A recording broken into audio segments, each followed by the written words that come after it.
Everyone in the auto shop laughed when she walked in. A quiet black girl in scuffed sneakers and braids, barely 16, clutching her father's old wrench like it was a sword.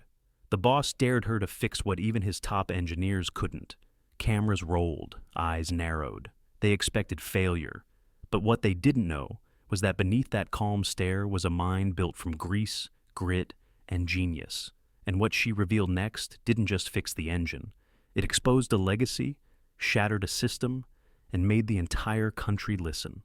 This isn't just a story about machines. It's a story about identity, defiance, and the girl who rewrote every rule.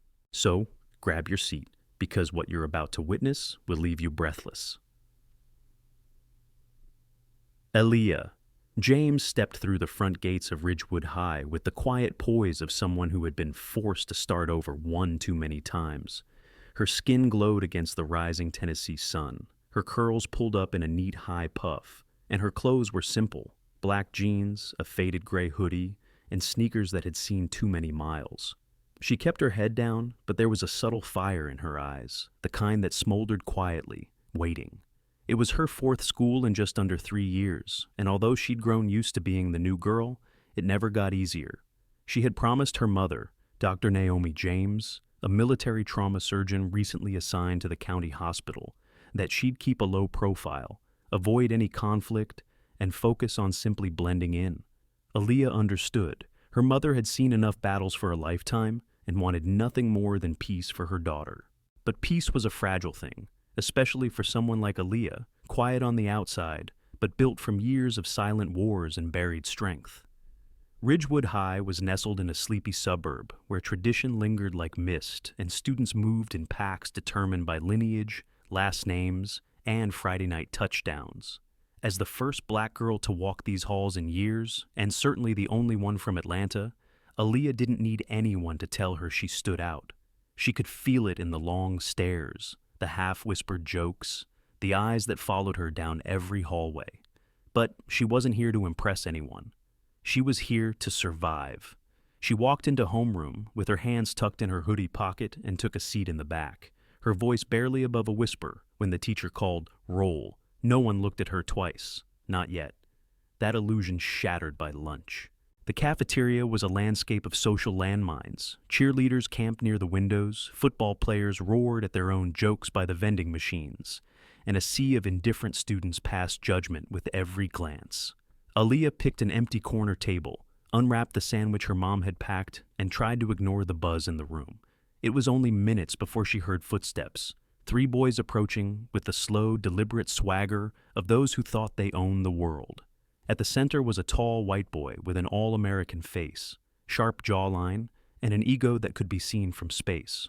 Brad Monroe, everyone knew him, quarterback, prom king last year as a junior, son of the mayor, and unofficial king of Ridgewood High. Flanking him were Kyle, wiry with permanently squinted eyes, and Jamal, a silent brute who let his muscles do most of the talking. "Well, well," Brad said, dropping into the seat across from her, flashing a grin that didn't reach his eyes. "New face. Haven't seen you around. What's your name?" Aaliyah looked up slowly, her tone respectful but firm. "Aaliyah." Brad repeated it like it tasted unfamiliar. "Aaliyah. Atlanta, right?" She nodded. "Big city girl, huh?" Kyle chuckled. "Bet you think you're better than the rest of us." "I never said that," she replied, returning to her sandwich. "But you didn't deny it," Brad said smoothly, leaning in. "See, around here, new folks, especially ones from places like Atlanta, gotta earn their place. Show some respect." Aaliyah looked up again, her gaze cool but unreadable. "Respect should be mutual." Brad's smile thinned. "Cute," he said, voice edged, "but maybe a little naive. This school, it's mine. And if you want to make it through without issues, we've got a simple system. $5 a day. Call it insurance. You pay, nobody bothers you. You don't, well, can't say what might happen. Accidents do happen after all." She stared at him, her jaw tightening, but she said nothing. "Think it over," Brad said, standing. "You've got until tomorrow." Before he left, he leaned close enough for her to smell the arrogance in his breath. "Oh, and just a tip? Don't even think about snitching. Teachers love me. My dad bought the new football field. You'll just embarrass yourself.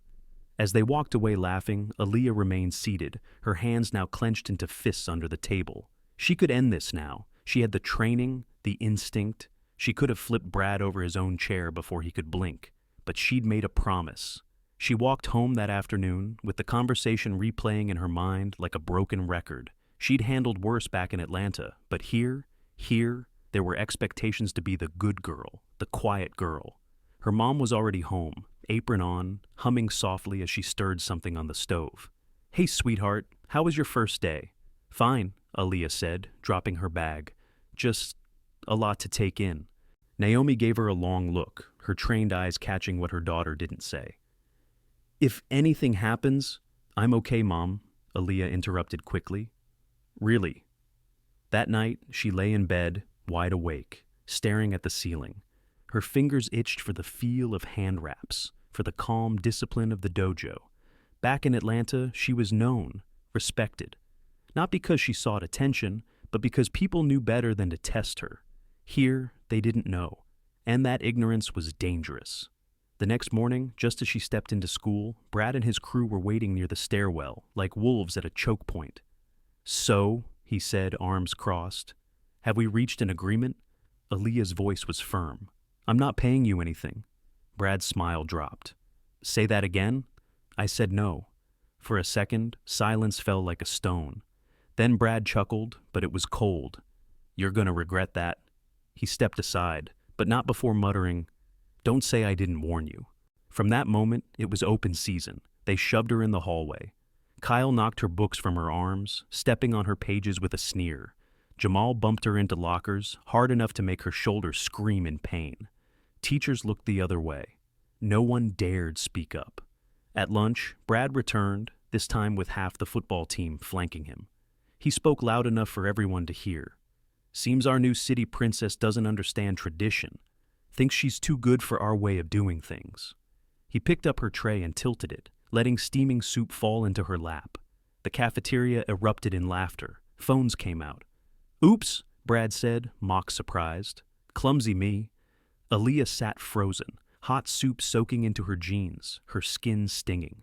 Inside, something shifted, slowly, quietly, but irrevocably. Brad leaned closer. "Go on, clean it up," he sneered. Aaliyah stood up, her eyes locked onto his with a cold clarity. "You made a mistake," she said, her voice steady. "Oh yeah? And what are you gonna do, tell the principal? Call your mama?" She didn't answer. She just picked up her bag and walked out, leaving behind laughter, soup, and a boy who had no idea that the next 24 hours would change everything. In the empty bathroom, she scrubbed at her jeans, hands shaking, not with fear, but with fury, controlled fury. 4 years of MMA didn't just teach her how to fight, it taught her how to wait. And this was worth waiting for. She pulled out her phone and hit a number she hadn't dialed in months. It rang twice before a warm, gravelly voice answered. "Coach Reggie." "It's me," she said. "Aaliyah. Baby girl, how's Tennessee?" "I've got a problem." There was a pause. "Tell me." As she spoke, her voice low, calm, and factual, the old fire inside her reignited. Coach Reggie didn't interrupt. When she finished, he sighed. "Look, I know what your mama wants. She wants you safe, invisible. And I get that. But sometimes hiding becomes more dangerous than standing up. You hear me?" "Yeah," she whispered. "You know how to fight. But don't fight in anger. Don't fight to win. Fight to stop. Be smart, no crowd, no showboating, and leave no bruises you can't explain." "I remember," she said. "Aaliyah," he said quietly, "you've got the right to defend your light, but only if they try to put it out first." That night, Aaliyah didn't sleep. She lay awake watching the shadows shift across her ceiling, already seeing the plan unfold. The storm had been building, and tomorrow it would arrive. The sun dipped low as Aaliyah sat quietly in the Ridgewood Library, her backpack open but untouched. A single textbook laid out more for appearances than study. Her mind wasn't on algebra or American history. It was replaying the moment Brad's smirk twisted as soup slid off her lap and dripped onto the floor, the moment she said, "You made a mistake," and walked out without looking back. That sentence had weight now, echoing in her memory with every breath. She wasn't angry anymore. Anger was impulsive. She was focused, purposeful, calculated. When the final bell rang, students spilled into the hallways, lockers slammed, gossip flew, and Aaliyah sat still, waiting. She knew Brad always stayed after school for football practice, which ended just before 4 p.m. She waited an extra 20 minutes, letting time peel away the noise. When she finally stood and stepped outside, the sky had turned soft and golden, casting long shadows across the near-empty parking lot. The air smelled of cut grass and cooling pavement. Most of the students had already left, and the noise of practice had died down.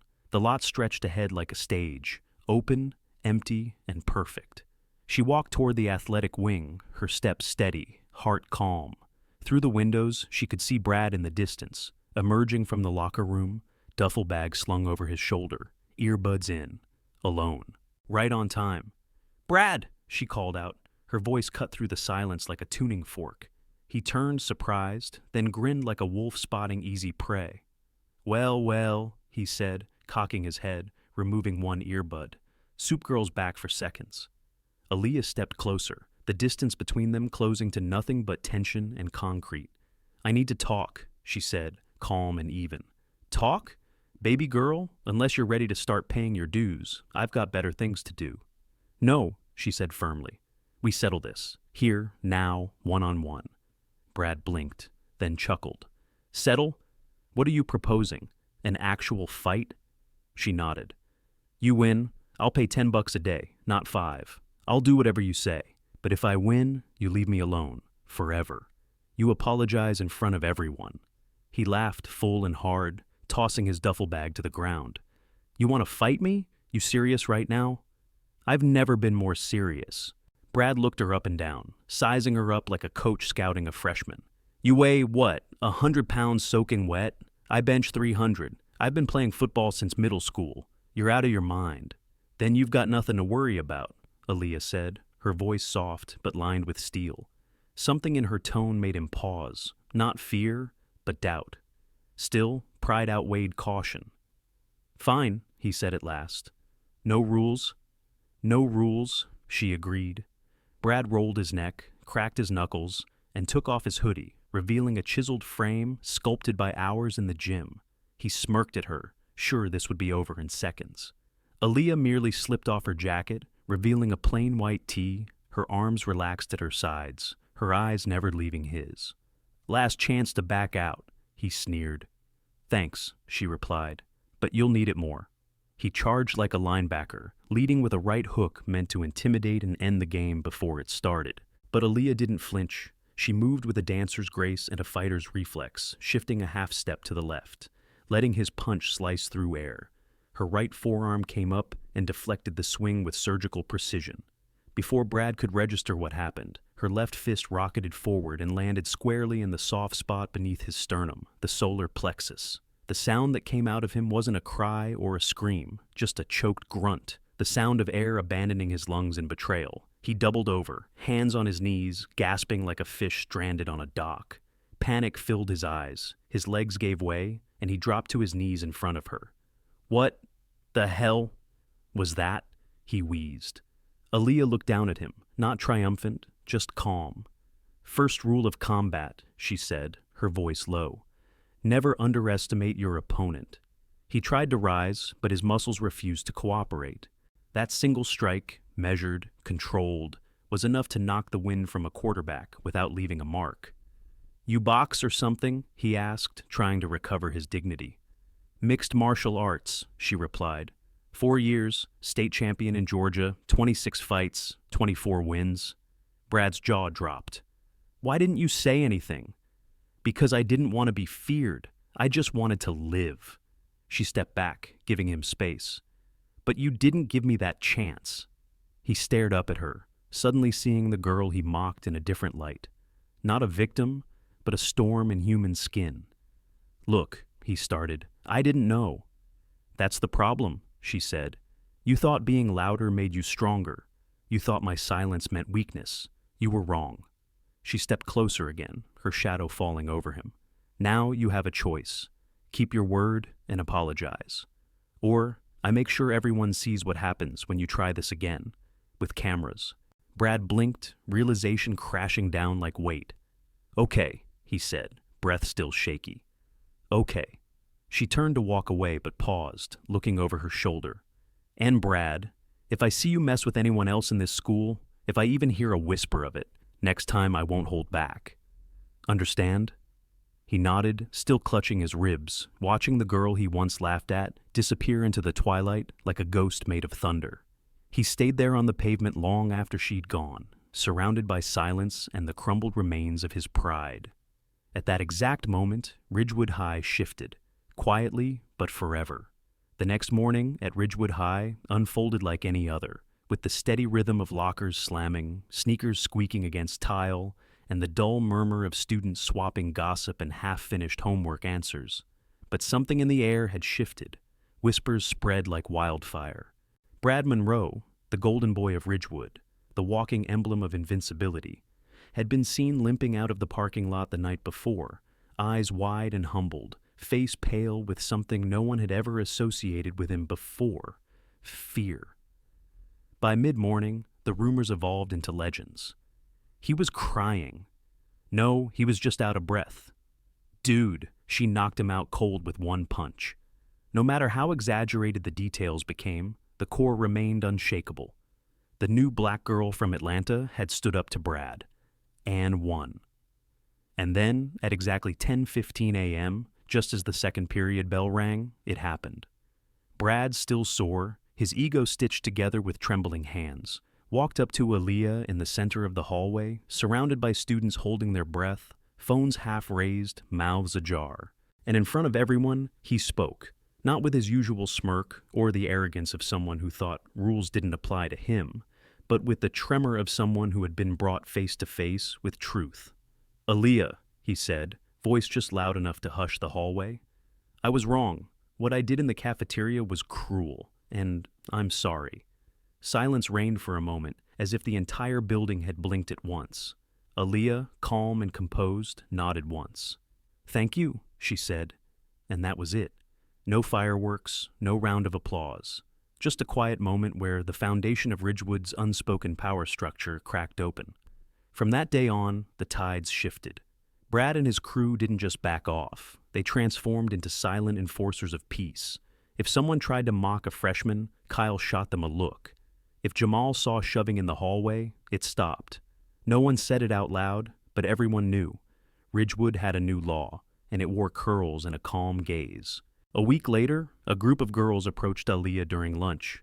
Jessica Martin, one of the most socially prominent students, a blonde with cat-eye eyeliner and a reputation for being unbothered, stood at the front, twisting her fingers together in a way that betrayed nerves. "Hi," she began. "Aaliyah, right?"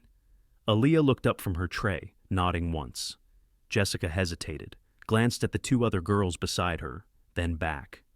"We've heard things," she said carefully. "Like what you did to Brad, and there's something we were wondering." Aaliyah tilted her head, measuring the sincerity behind the lip gloss and curated confidence. "We've been having trouble," Jessica said, lowering her voice. "There's a group of guys from Westside High who hang around the bus stop after school. They follow us, say nasty things. Sometimes they block our path.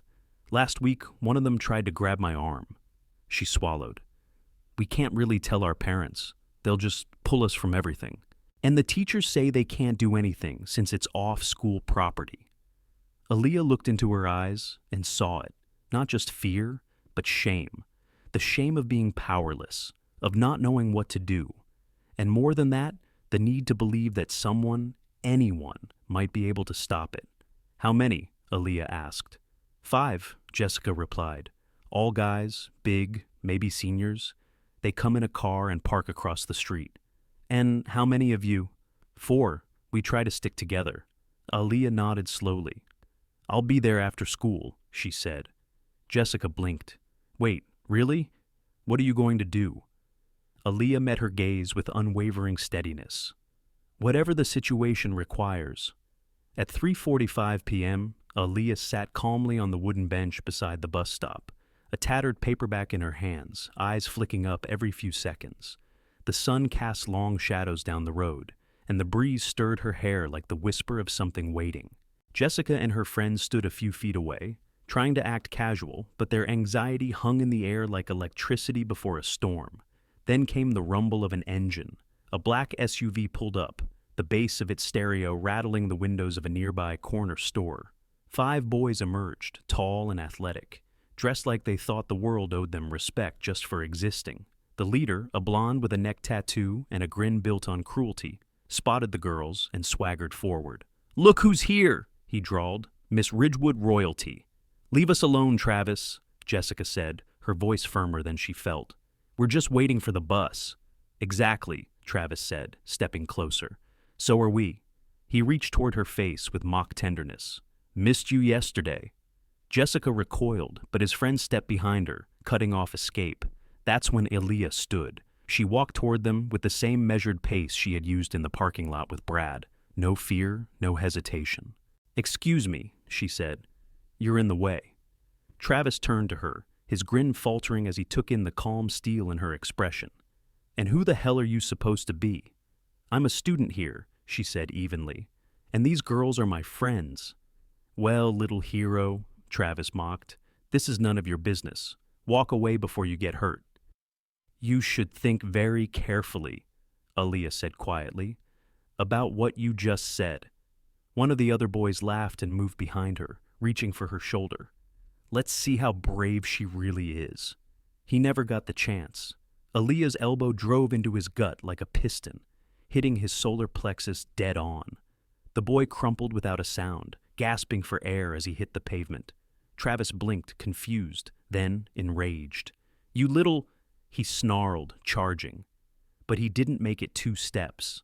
Aaliyah spun, fist connecting with his liver in a blur, then brought her knee up hard into his face. Blood sprayed. He collapsed, stunned, his body twitching. The other 3 boys froze, the memory of invincibility shattering before their eyes. "Anyone else?" Aaliyah asked, her tone still calm. No one moved.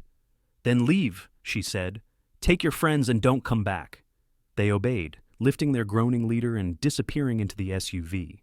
When they were gone, Jessica whispered, "That was unbelievable." Aaliyah simply nodded. "They won't come back." And they didn't. The next morning, Ridgewood High was electric. Rumors had already begun circulating before the first bell rang, like sparks dancing over dry leaves. "Did you hear what happened at the bus stop?" Travis Miller got dropped by a girl, like full-on faceplant. "No way, that guy's built like a linebacker." It was her, the new girl, Aaliyah. And so it spread, wildfire through lockers and whispered conversations, blazing across classrooms and social media feeds. Footage had surfaced, grainy, taken from behind the tinted windows of a car parked across the street, but unmistakable. It captured the final moments, Travis lunging, Aaliyah sidestepping, then the flash of movement before he hit the ground with a bloody thud. No sound, but it didn't matter. The image said everything. By mid-morning, students were openly approaching her. Some just stared in awe, others whispered thanks under their breath. A few of the younger girls, ones who normally moved like shadows, eyes always cast downward, looked up for the first time. Aaliyah walked the hall as she always had, calm, quiet, controlled. But now, the energy around her had shifted. She was no longer a target or an outsider. She was something more, a living reminder that fear could be broken. Jessica and her friends sat with her at lunch that day. No hierarchy, no performances, just real gratitude. "I don't know how to thank you," Jessica said, her voice softer than usual. "You already did," Aaliyah replied without looking up. "You asked for help. That's brave." "You think we could learn?" Jessica asked hesitantly. "Like, the stuff you know. Self-defense, I mean. Not just punching. All of it. How to not be scared." Aaliyah paused. "You'd really show up?" "Every day," Jessica said, her eyes dead serious. "Then I'll teach you." Within a week, word had spread. What began as a quiet offer between girls turned into something larger. At first, it was just 4 of them meeting after school in the old gym. Then more started trickling in. Girls from all social groups, then a few boys, then even a science teacher who admitted to always wanting to learn self-defense but never had the time. Aaliyah didn't teach with bravado. She wasn't flashy. Her instruction was focused, efficient, and grounded in control. Strength isn't throwing the hardest punch, she explained. It's knowing when not to. She showed them how to position their feet, how to breathe, how to read body language, and how to break free from grips with minimum effort. The best fight, she told them, is the one you never have to finish. But if they had to, they would finish it fast. The classes became more than just drills. They were transformation. Girls who had walked like ghosts began to stand taller. Boys who once laughed nervously at the idea of being taught by a girl now watched with wide eyes as Aaliyah demonstrated a move, then nodded with real respect. Even the principal, Mr. Wells, took notice. One afternoon, he called her into his office. "Aaliyah," he said, folding his hands over a thick folder on his desk. "I've been watching what you're building. I think it's important." She stayed quiet, waiting. "You're giving these students more than self-defense," he continued. "You're giving them courage." He glanced at the folder. "Your record in Georgia was extraordinary. Your coach, Reggie Campbell, called me personally, told me we'd be fools not to support you." Aaliyah's eyes widened slightly. She hadn't known Coach Reggie had made that call. "He also said you've turned down every offer to compete professionally," Wells added. "Why?" "Because I'm not here to fight for medals," she said quietly. "I'm here to make sure no one else has to fight alone." Wells leaned back in his chair, visibly impressed. "I'd like to propose something. Make this official. We'll give you gym space, gear, even an elective credit for students who attend regularly. What do you think?" Aaliyah nodded slowly. That would help.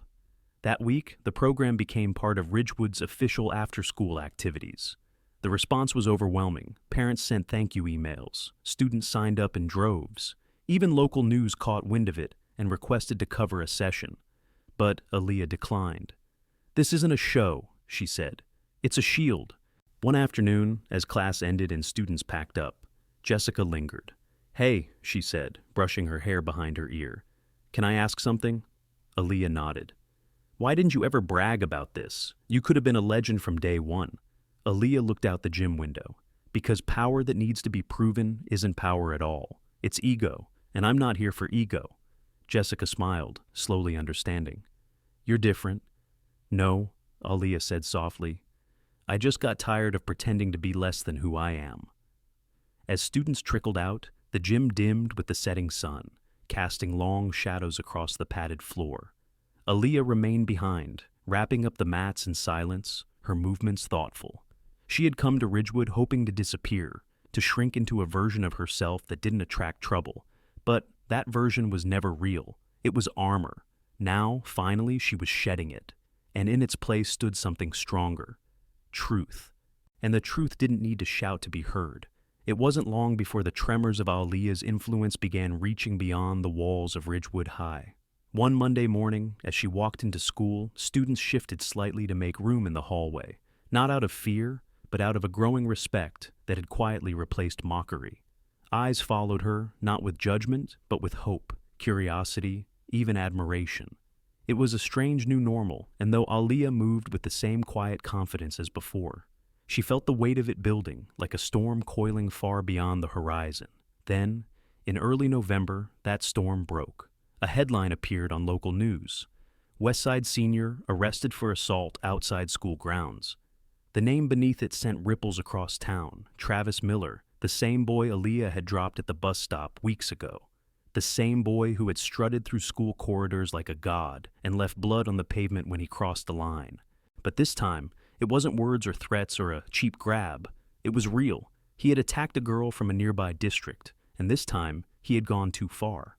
The girl's injuries were serious. Charges were filed. Parents were furious. But Travis came for money, and money never gave in without a fight.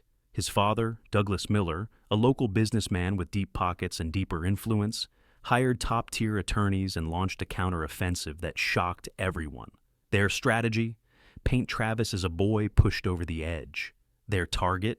Aaliyah James. The narrative twisted like poisoned wire, claiming that Aaliyah's violent influence had triggered Travis's downward spiral, that her actions had humiliated him and contributed to his mental distress. Within days, media outlets ran split takes, some labeling her a hero, others asking whether she'd gone too far. Can teenage self-defense cross the line? What message are we sending when a 16-year-old girl becomes judge, jury, and enforcer? Suddenly, Aaliyah wasn't just a symbol of empowerment. She was a lightning rod. Reporters camped outside her home. News vans crawled the school perimeter. Her mother, Dr. Naomi James, tried to shield her from the storm, but Aaliyah stood steady. "We should leave," her mother whispered one evening, her voice thin from exhaustion. "Start over, again." But Aaliyah looked up from the dinner table, her face calm. "I'm not going anywhere. I didn't do anything wrong." Her voice wasn't defiant. It was certain, like a truth that had hardened into steel. And so, they stayed. And when the court summons arrived, they prepared. The trial was set for January. A civil suit, but the stakes were massive. Travis's lawyers sought not just to deflect blame, but to dismantle Aaliyah's reputation entirely. The courtroom was packed on opening day. Students from Ridgewood filled the benches, Jessica and her friends front row, teachers behind them. Even Principal Wells took a seat in silent solidarity. Travis's lawyers went first, painting him as a misunderstood youth with a troubled past, someone who had been publicly humiliated and provoked into decline. Aaliyah, they claimed, had overreacted and used excessive force. The courtroom felt cold, sharp with tension. Then it was Aaliyah's turn. The prosecutor called her to the stand. She stood slowly, crossed the room with quiet dignity, and took her seat. "Miss James," the prosecutor began gently, "can you tell the court why you trained in martial arts?" Aaliyah folded her hands, her voice even. "Because I used to get bullied, and I didn't want to be afraid anymore. And the night at the bus stop, they were harassing my classmates. I asked them to leave. They refused. One tried to touch me. I responded to stop him. And the level of force you used? Controlled, precise, measured." The opposing attorney pounced during cross-examination, pushing hard. "You admit you struck my client?" "Yes." "You admit you caused him to bleed?" "Yes." "Could you have walked away and left those girls there? Would you have?" The silence that followed was deafening. A few students even clapped before the judge called for order. In the end, the evidence was undeniable. Witness after witness testified to what had really happened. Jessica, the other girls, a passerby who had filmed the beginning of the altercation. The video played in court showed everything. Aaliyah stepping in, warning them, restraining herself until they touched her. And when the final verdict came, not guilty on all counts, the courtroom erupted.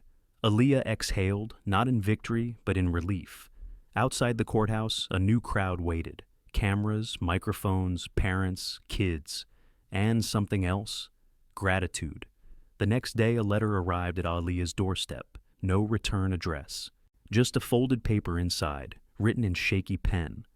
"I don't know you, but my daughter does. She said you made her feel safe for the first time. Thank you." Aaliyah folded it gently and placed it in her journal. It was the first of many. The courtroom may have cleared, but the echoes of Aaliyah's victory reverberated far beyond its walls. In the weeks that followed, her story spread like wildfire, not just through Ridgewood, but across nearby towns, schools, even college campuses. Local media began to shift tone, no longer questioning her actions, but praising her poise under pressure. Articles called her the quiet storm, the girl who fought without fury, and the teen who redefined strength. But Aaliyah never basked in the spotlight. She returned to school the next day, her bag slung over one shoulder, her hoodie zipped to her chin, her steps steady and unchanged. If anything, her presence had grown quieter, but deeper. Students no longer whispered behind her back. They stepped aside with respect. Teachers nodded when she passed. The janitor gave her a silent salute. But it wasn't admiration she sought. It was impact. Her after-school program doubled in size. The gym floor that once held 10 kids now echoed with the rhythm of 50 pairs of feet, learning how to stand, breathe, move, defend.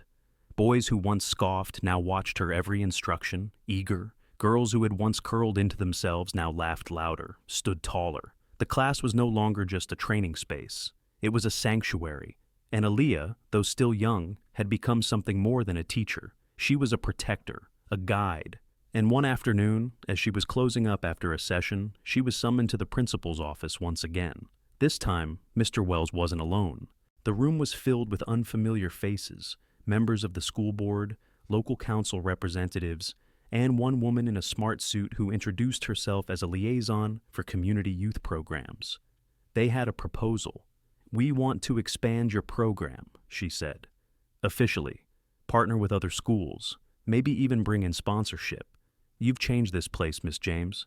We think you can change more." Aaliyah listened, nodded politely. But when they asked what she wanted, she said, "Control. I don't want it turned into a PR campaign. These kids come to me because I don't talk down to them. I want to keep it real." The liaison smiled. "Then let's keep it real." From that point forward, Aaliyah's influence became woven into the very fabric of Ridgewood's culture. Her self-defense course became a credited elective. She brought in former MMA fighters as guest speakers. Counselors began working with her to integrate emotional resilience training alongside physical drills. But perhaps the greatest change came from within the student body. Brad Monroe, the same boy who once mocked her from across a cafeteria table, now showed up quietly each Thursday to help set up the gym. He never asked for recognition, never tried to make amends through words. He just did the work. One afternoon, after class, he approached her with hesitation, written all over his face. "I just wanted to say, thank you," he said. Aaliyah raised an eyebrow. "For what?" "For stopping me," he muttered, looking down. "That day in the lot, I was on the edge of turning into someone I wouldn't come back from. You didn't just knock me down, you woke me up."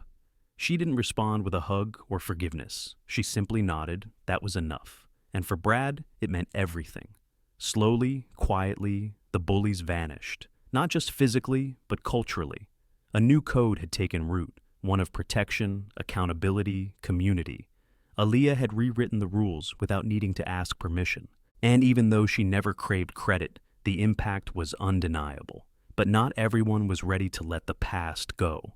One rainy evening, as Aaliyah walked home alone after training, her sneakers soaking on the edges of the sidewalk, a figure stepped out from a dark alley between buildings. His coat hung heavy with dampness, and his eyes were bloodshot, bitter. Douglas Miller, Travis's father, the man who had tried to sue her into silence. "So," he slurred, stumbling forward, "you're the little queen they all worship now." Aaliyah stopped mid-step, her senses sharpening instantly. "Mr. Miller," she said flatly, "go home. You think you're some kind of savior?" he sneered. "You humiliated my son, ruined his future. Your son made choices and faced consequences." "He was a boy," Miller snarled. "You're the threat, you and your fists." He lunged without warning, swinging with drunken fury. Aaliyah moved like water, slipping to the side, catching his wrist mid-air, pivoting behind him and pressing just hard enough to restrain without harm. "Don't make me finish this," she said coldly. He struggled, then collapsed to his knees, sobbing. The weight of his son's shame, the court's rejection, the unraveling of privilege, it all broke him. Aaliyah let go, stepping back slowly. She pulled out her phone, called the police, and stayed until they arrived. The security footage from a nearby shop confirmed everything. Unprovoked assault, self-defense, control. Again, no charges pressed against her. Again, truth stood tall. But that night, as she sat at the kitchen table with her mother, Aaliyah's hands trembled slightly.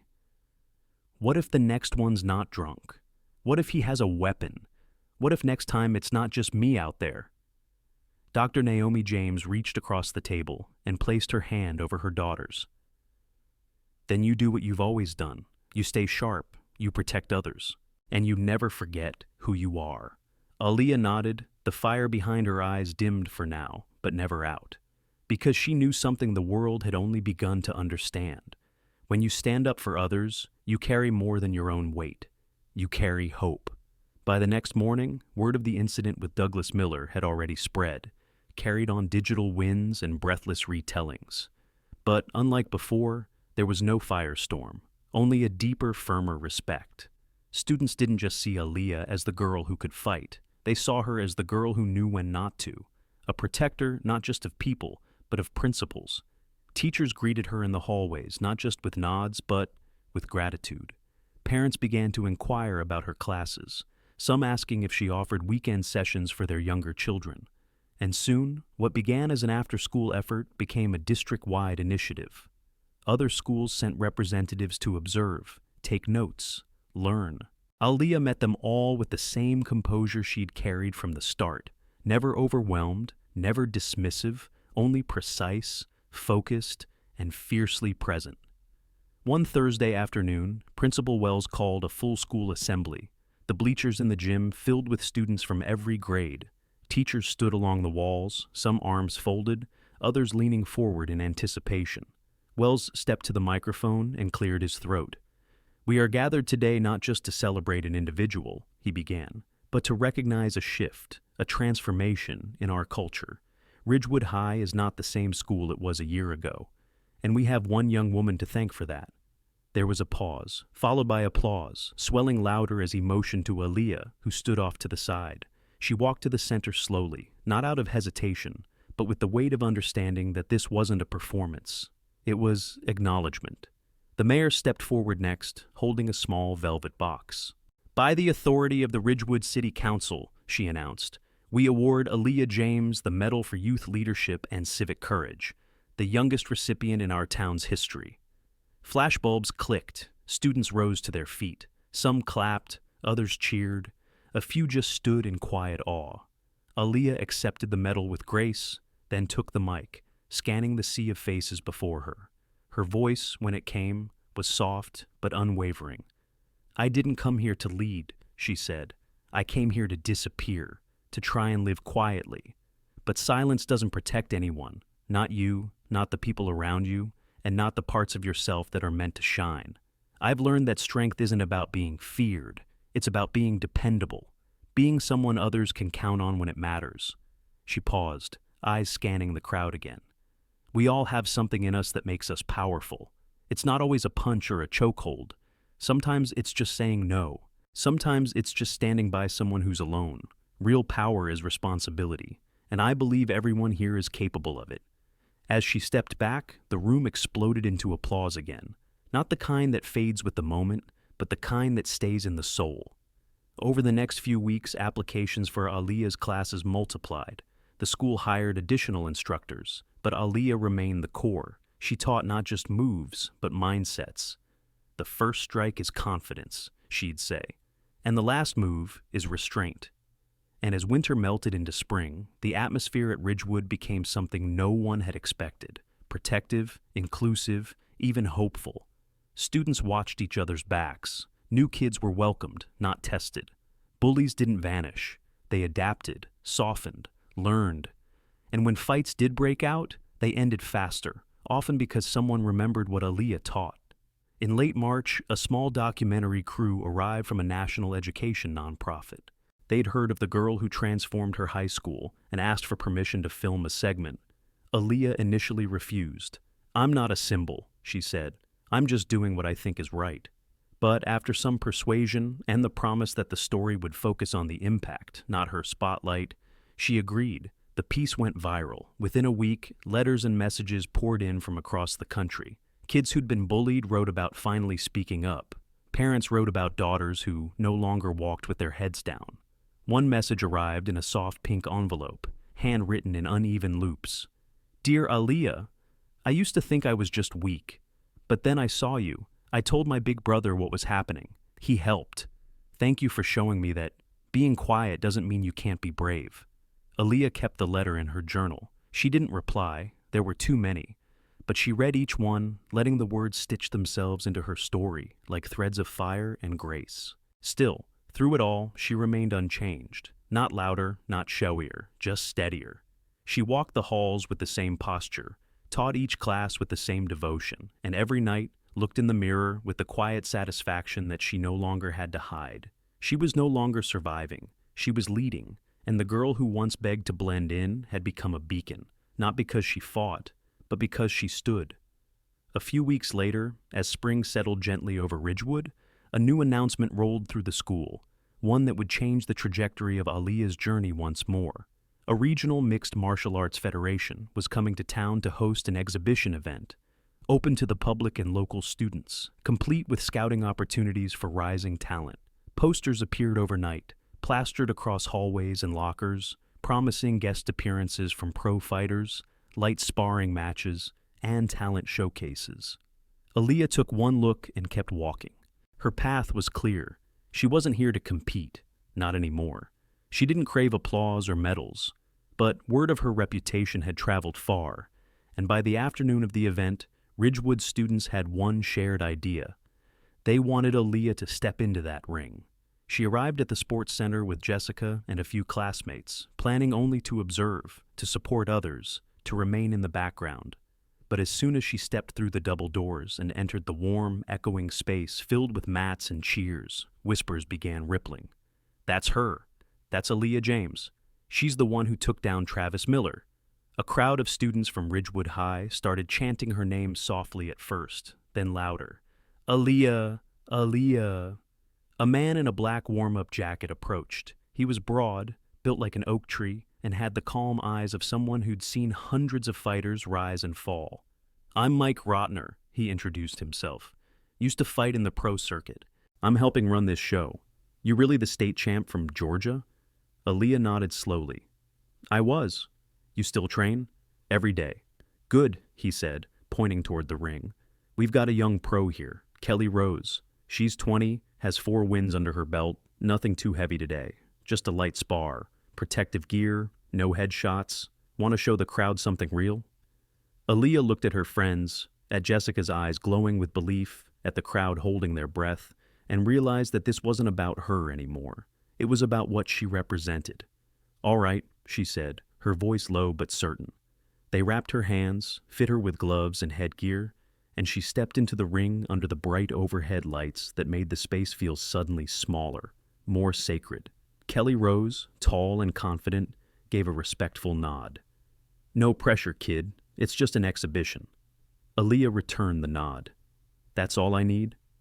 The bell rang. The crowd leaned in. Kelly opened with a textbook jab, crisp, calculated, just enough to test the waters. Aaliyah didn't flinch. She moved with liquid control, dodging without wasted motion.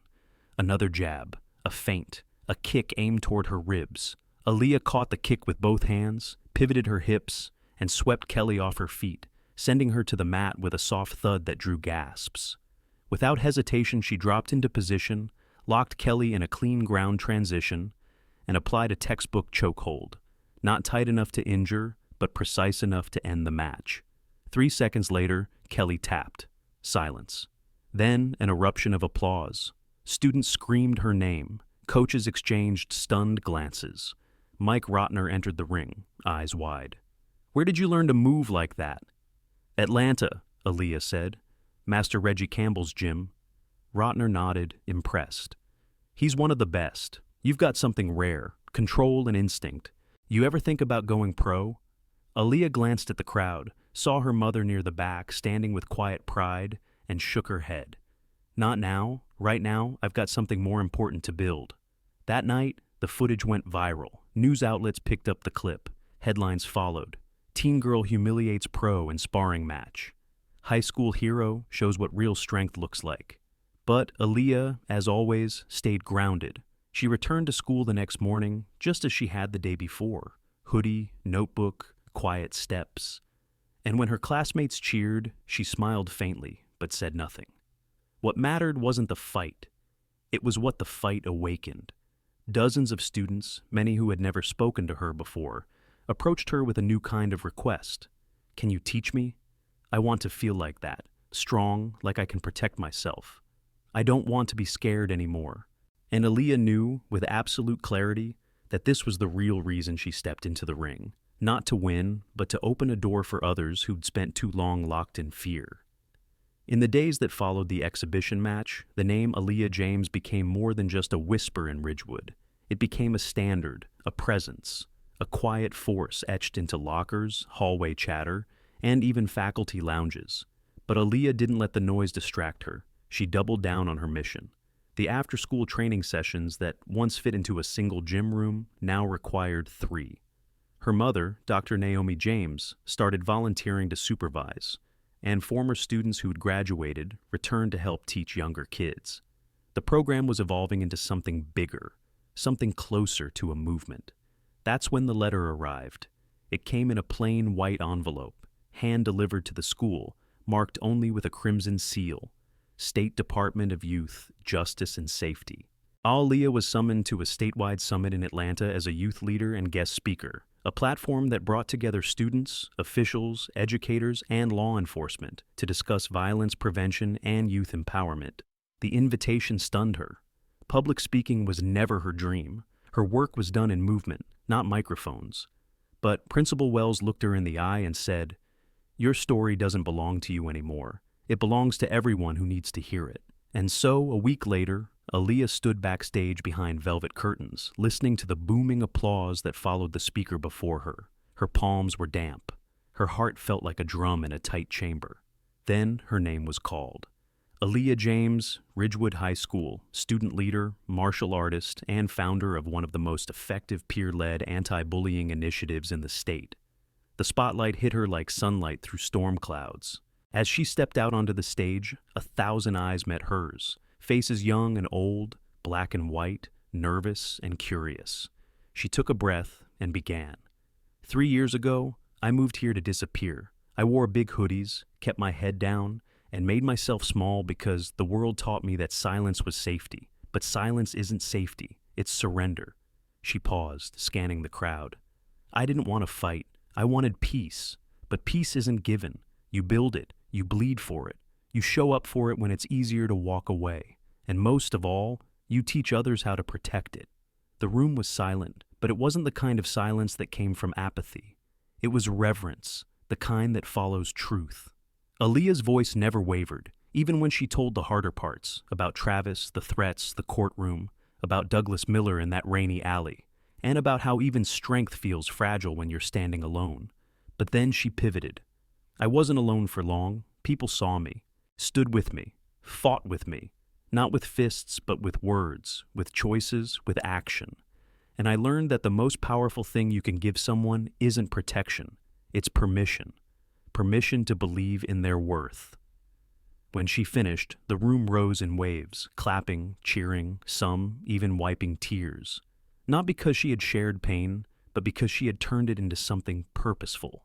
Afterward, as she exited backstage, several officials approached her, one from the governor's office. They spoke of grants, statewide replication of her program, even scholarship tracks for social impact leaders. But the most unexpected figure to approach her was a soft-spoken girl in oversized glasses, no older than 12. She hesitated before stepping forward. "My name's Kennedy," she said quietly. I brought my mom with me today. She thought I was just being dramatic about school. But after hearing you talk, she finally believes me. She says she's transferring me next week. You helped her hear me." Aaliyah knelt to Kennedy's eye level. "I'm proud of you for speaking up," she whispered. "Keep doing it, even when it's hard." That moment stayed with her, long after the summit ended, long after the applause faded. On the train ride home, her medal in her backpack and her head resting against the glass, Aaliyah thought of all the names she'd never know. Students in other towns, other states, still hiding, still scared. And she made a quiet vow. She would reach them.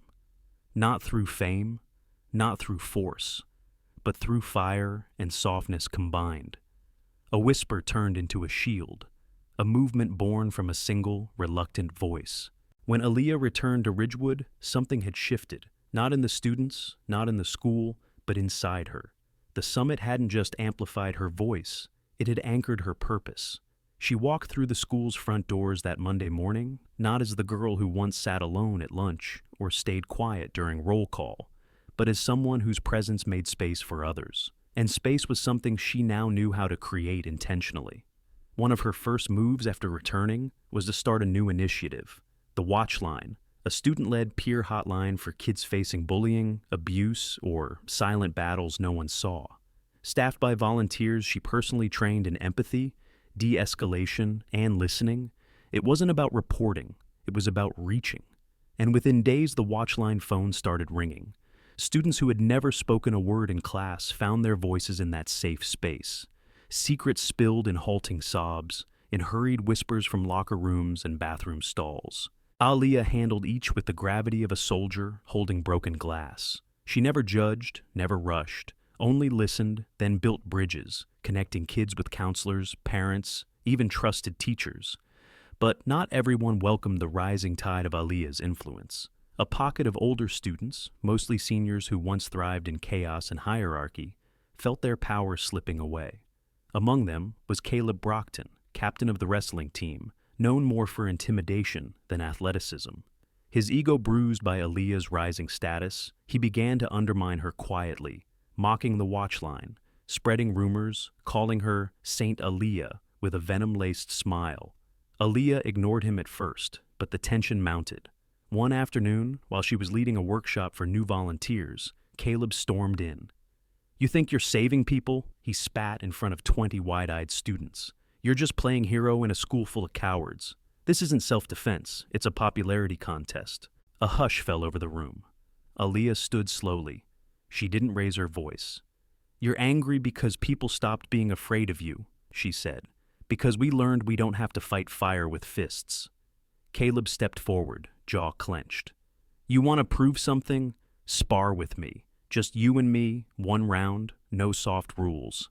Students gasped. Some looked ready to stop him, but Aaliyah held up her hand. "No," she said firmly, "because the moment I step into that ring, I make your kind of power seem valid. And it's not. You don't fight for justice. You fight to feel tall when others kneel." With that, she turned her back on him, calm, composed, victorious without a punch.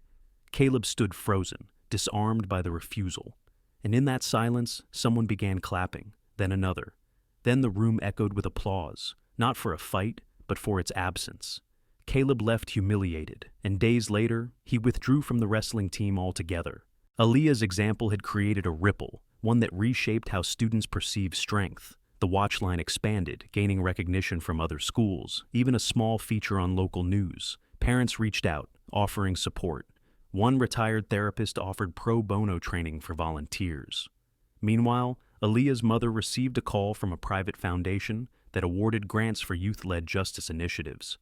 "We'd like to fund your daughter's program," the caller said. "She's doing what many adults can't."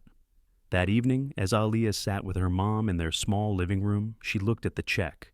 $10,000. Her hand trembled, not because of the money, but because of what it meant. Resources, growth, a chance to protect more. "This isn't for me," she whispered. "It's for all the girls who will never be called too much again.